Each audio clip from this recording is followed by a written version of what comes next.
Today, I am delighted to share with you a profound and meaningful topic, the impact of self-talk. In each of our lives, self-talk is not merely a psychological phenomenon, it is a crucial driver of our thoughts and actions. It plays a vital role in guiding, shaping, and influencing our behaviors and decisions within our inner dialogue. However, many people often overlook the power of self-talk.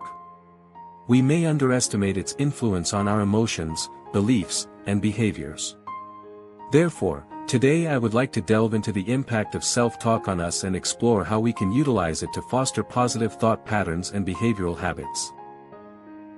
سوف أسرد لكم قصة تعلقي بالسفر من نعومة الظافري، حيث سافر في سنه العاشرة برفقة أختي ووالدتي إلى دولة تنزانيا عبر الخطوط الألمانية، وكانت الإفتهانزا أول طائرة أركبها، وكانت سعادتي بوجود مضيفات الألمانية ومشاهده جبال كلمنجارو، وسافرت عبر البر إلى دولة إثيوبيا مع صديقي محمد من مدينة أمدرمان، وسافرت إلى إسمارا وميناء مسوعة برفقه زوجتي في شهر العسل، وسافرت أخيرا لدولة الهند برفقة زوجتي عن طريق مطار أديس أبا إلى مدينة مومباي، ومنها إلى مدينة حيدر آباد، ومن هنا بدأت فكرة تنظيم الريتريتس إلى كل من جزيرة زنجبار وجبال كلمنجارو وبوابة الهند وتاج محل المنتجعات الصحية في كيرلا وحيدر آبادي ومومباي نيودلهي.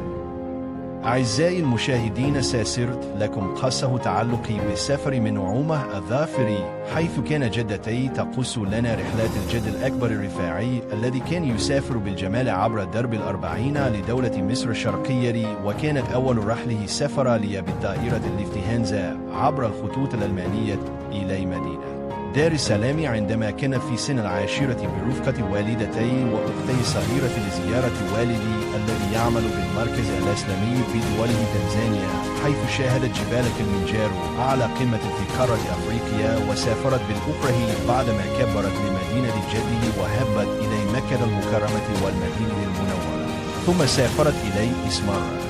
ومسوعة مع زوجتي، وأخيرا سافرت لمدينة الرياض بغرض العمل، وآخر السفر كان برفقة زوجتي إلى الهند، حيث سافرت إلى مدينة أديس أبا أولا، وسافرت من هناك إلى مدينة مومباي، ومنها إلى مدينة حيدر آباد، ومن هنا نبع فكرة تنظيم ريتريتس السعادة.